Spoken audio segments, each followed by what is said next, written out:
the grade is awarded accordingly. And the examiner, if he or she wants, can somehow deviate slightly if, for example, the presentation is outstandingly rubbish and the result is outstandingly excellent, right? Okay, so it's not carved in stone, and but there is some degree of flexibility.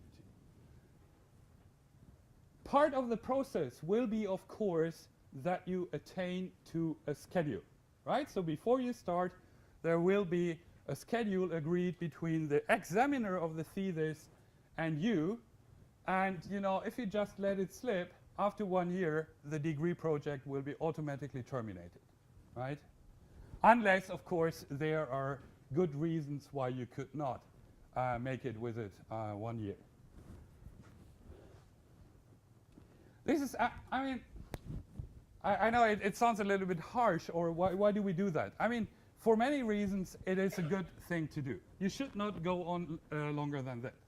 And there are some typical routes or causes how it can happen that students go on for too long. One is, the company at which you're doing your degree project is using you as cheap or even free slave labor. That is not in your interest, right? The sooner you graduate, the sooner you are on the labor market. The labor market for all of you guys has excellent prospects, right? You know that. So you are very valuable, right? So don't have yourself exploited in any way or form. The other way is, just disappearing for some reason. Don't do that, right? Eventually you have to come back, and you have to catch up, and you will waste a lot of time. Most likely you will, in particular for the Swedish students, you will waste, the money that you get from CSN, or for our international students, you will waste your private funds. Don't do that either, right? So just do it, follow it up, and whenever there is a deviation, immediately, if you can see it might happen, talk to your examiner, right? Always, we treat you as adults here, right? So please keep that in mind. So, and then of course, the grades about process are broken a little bit more down. For example, one is about planning and, how you carry out the project.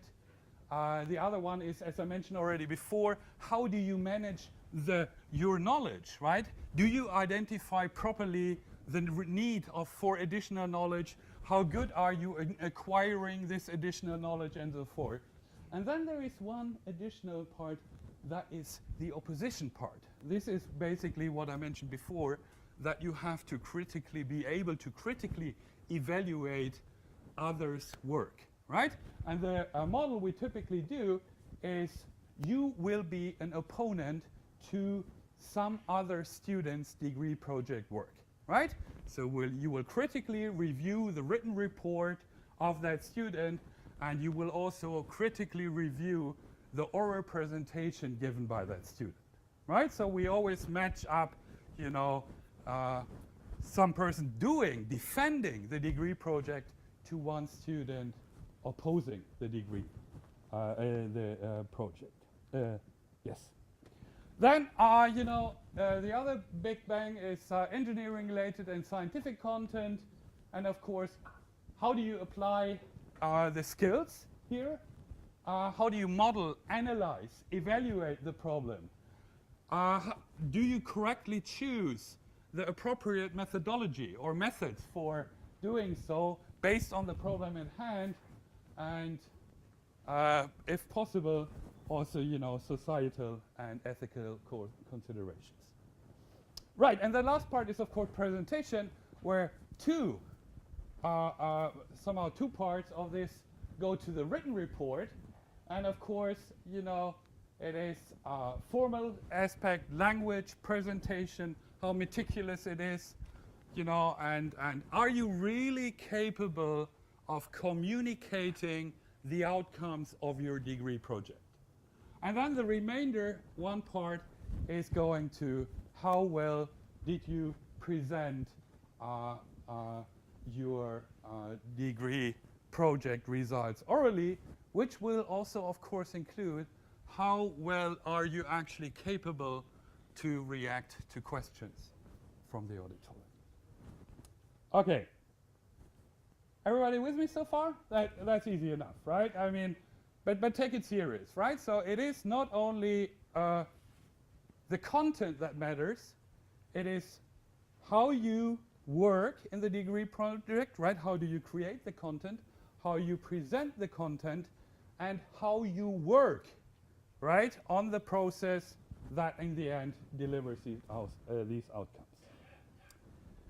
Right, and I will just give you a brief outline how this process of working on this degree project actually works. And here I will focus very much on the master, and just at the end I'm going to summarize how it will look like for a bachelor thesis. And you see that the difference is, you know, that somehow the bachelor version is divided, master version divided by 2, right? Just shrunk accordingly in time. Yeah. Okay, before you actually start, you have to find a project and a supervisor. So as there's 3 different really important stakeholders in this process. The first is a supervisor, right? So he's an expert in the problem domain.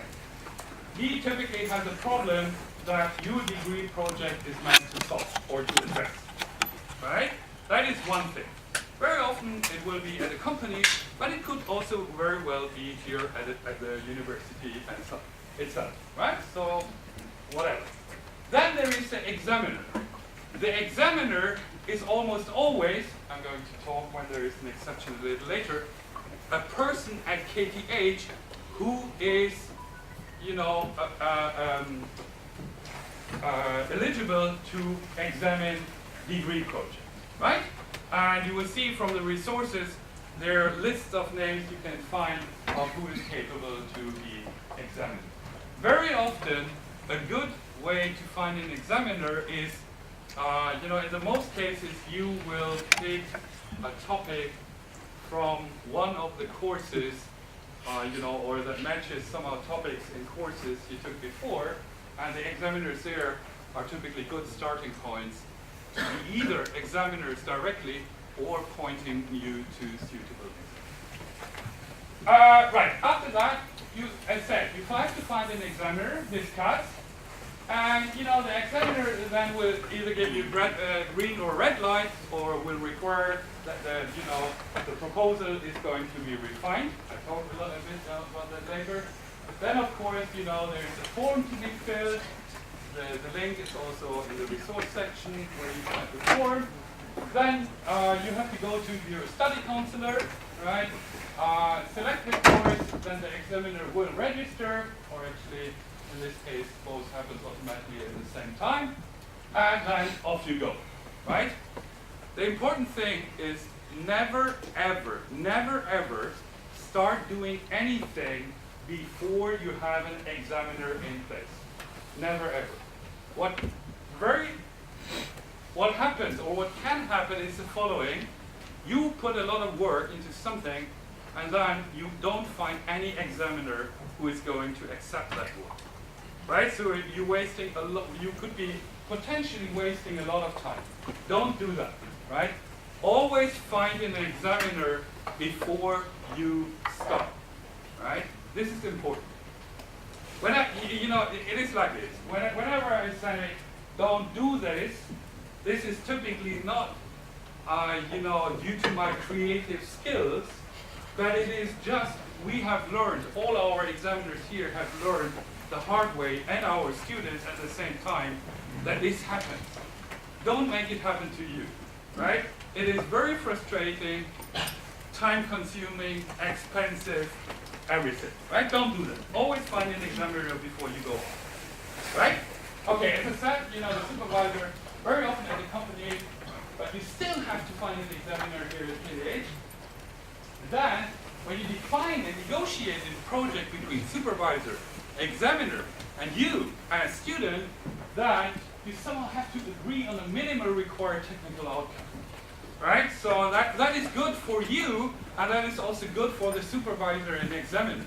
Because if you don't really have a measure of success, then you as a student are on very shaky grounds, right? So you don't want to end up in a situation where the supervisor says, no, you know, this doesn't solve the economical problems of our 1,000 people company. You know, this is not a good thing, right? Just make it clear what is requested, what is asked from you before you start, right? Okay, and this I already have pointed out to you. Never ever start without having an examiner in place. And then, remember, I'm talking here about the master level, that is 30 credits. 30 credits is nothing but 20 weeks, right? It doesn't need necessarily to be 20 time weeks, but you know, work worth 20 weeks. And you have to agree with your examiner and supervisor how this logical 20 weeks is broken down onto a physical time.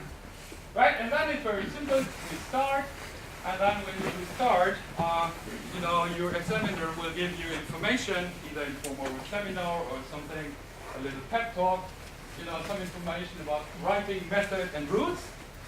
And then you conduct in the first 4 to 6 weeks, you conduct a literature study